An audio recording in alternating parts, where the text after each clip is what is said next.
اللهم إني أسألك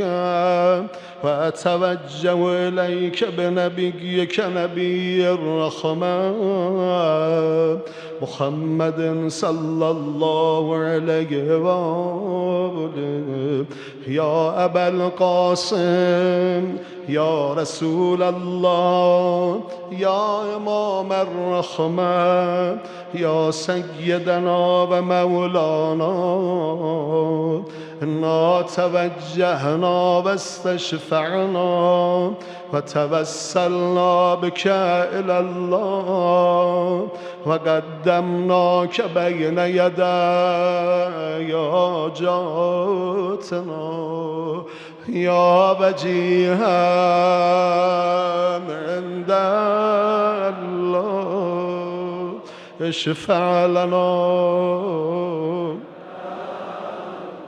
يا أبا الحسن يا أمير المؤمنين يا علي بن أبي طالب يا حجة الله على خلقه يا سيدنا ومولانا إنا توجهنا واستشفعنا وتوسلنا بك إلى الله وقدمناك بين يدي حاجاتنا يا وجيها عند الله اشفع لنا